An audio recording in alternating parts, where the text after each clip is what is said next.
there's ways to make you just feel that extra confidence. And if it's putting eyeshadow in your grey hairs, do it. Do it. Great tip.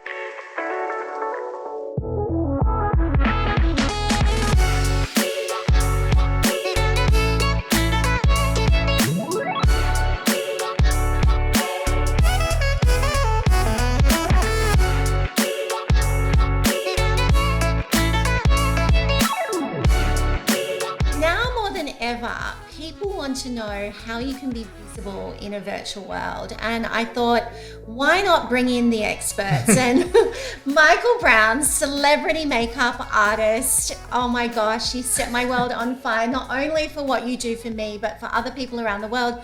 I thought you would be the perfect person to interview because everyone wants to know the tips and tricks as to how to look good now that we're operating and we need to make global impact around the world. So welcome. It's like, welcome, Tori. Thank you for having me. I'm so excited to be here.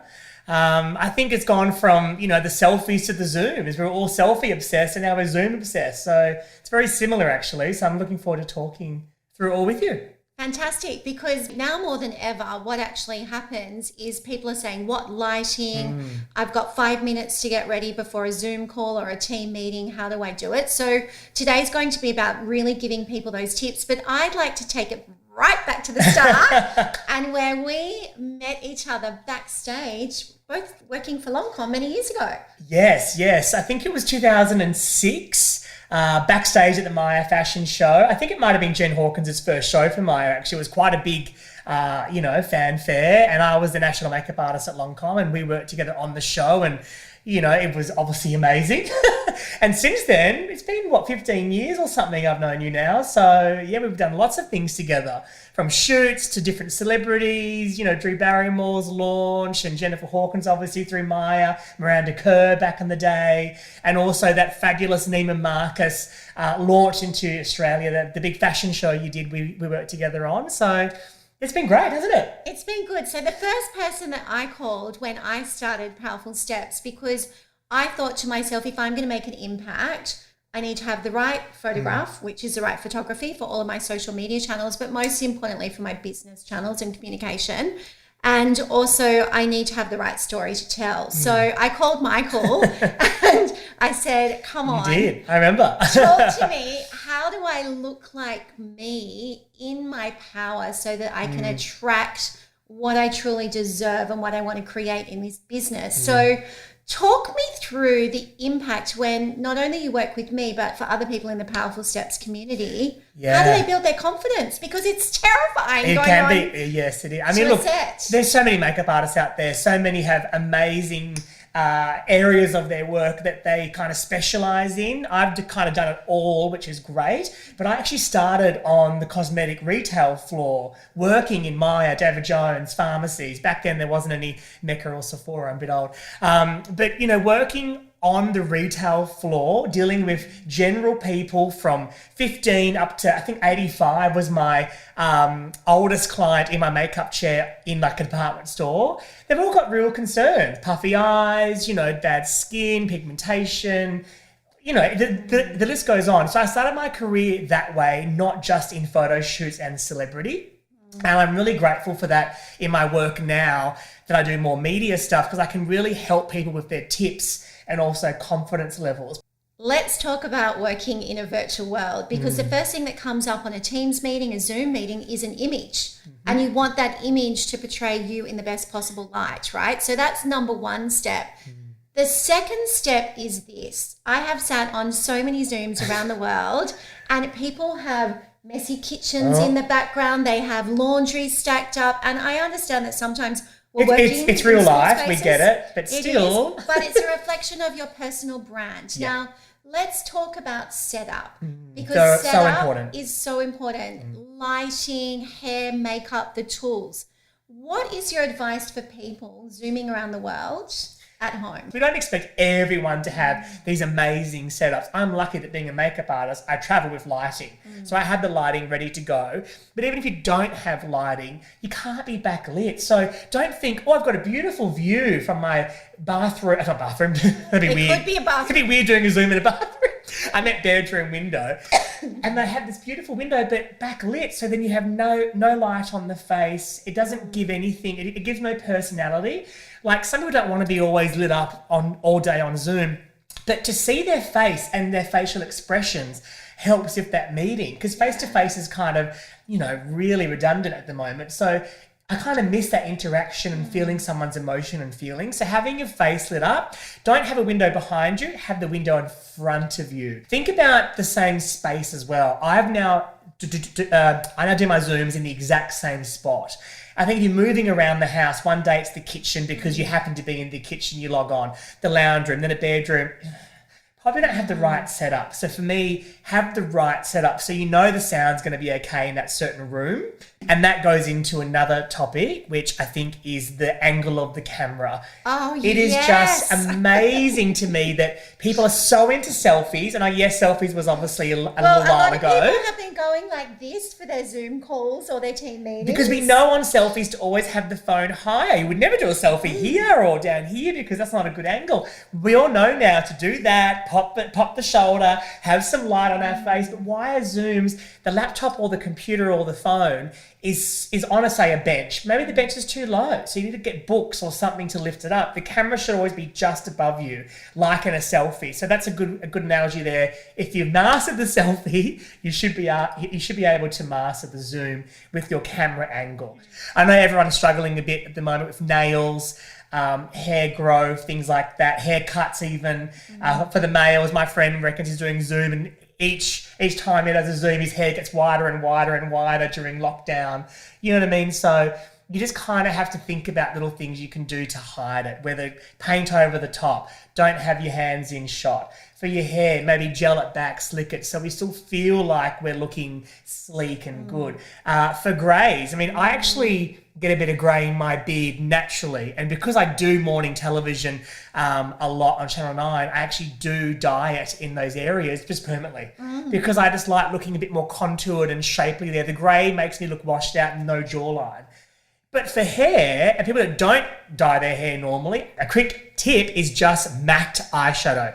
No shimmer or anything, just a dark matte eyeshadow, obviously in your hair colour. So like a brown or a taupe or a goldy colour if you've got a more blonde hair. But a matte, because shimmer will reflect, a matte colour takes out all your grey and you look brand new. Yes, it's real life if you have anything coming through, so that's fine. But you also want to portray the best version of yourself. So I think it's nice to feel good too. Because if you've got the greys there, you might be conscious about it and not put your head forward, so you act a bit differently. But if you feel confident, you don't care about that kind of, I know. So I had a client the other day. I'm going to phrase this in two separate questions. And she said she was doing a board meeting and her greys had come down here.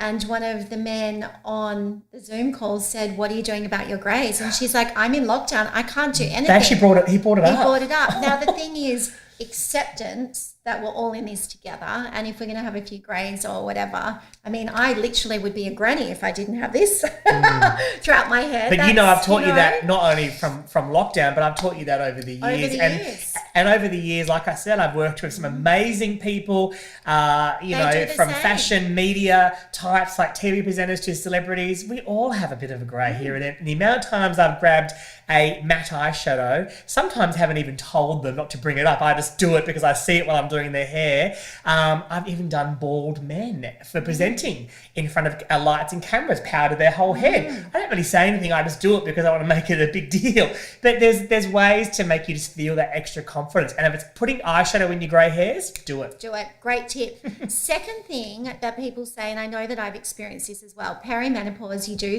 tend to have the red flushes. Can other men or women see us go red? And what is the tip for that? So because when you're using energy and you've got lighting up especially, or maybe sitting by a window, you might get a bit warm naturally. So the best thing to do is probably cool the room down, even cool the skin down. Because putting on makeup, sometimes when I'm doing makeup on people, if I use my hands a lot and brush strokes, it does cause some friction. So sometimes I try and cool the skin down with a really cooling primer or a cooling moisturiser. So if you're already cool when you sit down, it's a cool environment, and your skin's cool, less likely to have it. If you know that it targets a certain area, like a neck or a forehead, I would just use extra concealer or powder in that area. The powder will obviously help it come through, but I wouldn't worry too much. I feel like it's a normal thing. And if I tell people to start concealing and their neck's all got makeup on, it's not really realistic. It's the hot flushes. It's a cooling thing. That's such great advice. And then puffy eyes. You know what? We're all dealing with so much at the moment. A lot of people are under a lot of mental stress, and it shows in their eyes. They're tired. How do you quickly conceal them? Those rollers actually work. It's all lymphatic drainage. While you sleep, especially front sleepers, you're going to get it way more than a back or a side sleeper. You get the puffiness. Fluid gets trapped. So when you put your eye cream on in the morning, definitely little massages like that, in to out dabbing. But I use like a platinum roller. You can use jade rollers, all those rose quartz rollers. Anything from in to out is actually removing fluid from the inner eye to outer, and you're pushing it away like lymphatic drainage in a massage. It does work. So if you know you've got something really important on, whether it's a photograph, a Zoom meeting, anything even in your personal life, they do work. Just concealing won't really get rid of the puffiness. You kind of get rid of the puffiness first, then conceal over the top. For me, investment in hair and makeup when I'm actually filming my masterclasses or I'm hosting virtual keynotes is so important. Now, if you don't have the luxury of getting a hair and makeup artist to work with you, how can you get this look? Any type of lighting or photos or camera work, you just need a pop, whether it's the lip, the lash, or the brow. You could have no foundation on, not a skerrick of contour. You don't really need it. It's making your skin clean and even, so like a blur primer, the center of the face to keep it clean and even. Brows brushed up and a little bit darker than what you probably think, works well on camera and lighting. A lash, whether it's a fake lash or mascara, it will open the eye. Don't even need eyeshadow, but it will really just go bing and open the eye. And a lip. They're the three parts of the face that need that separation of brow, eye, lip. That's one good tip as well, actually. I was actually talking to you about this. People always want glowing skin, which we both have glowing skin, but when you're on camera with lighting especially, it's like when I go on morning television. I am so powdered. I would never wear that in public. It's so much. But on those harsh lights, you need to have that powder because your face has to be matte more than glow. Turn to the side. Both of us still have our glow here because that's where you want glow here. But the front pot points is all matte because it needs to be fresh for camera. Beautiful. Now, you've obviously worked with a lot of celebrities around the world. Who is your favourite? I think to this day, it was a long time ago now, but one of the most striking faces and just women in general was Gisele Bundchen. This was a long time ago. Her only ever trip to Australia, I was her makeup artist for 2 days. She was launching her shoe collab. She has those little... yes. Panama, I think they're called. Yes, and so it was through Novo Shoes and Myer, and we did a 2-day, oh my God, there was press, tour. There was a launch, there was media, like it was 2 days of madness.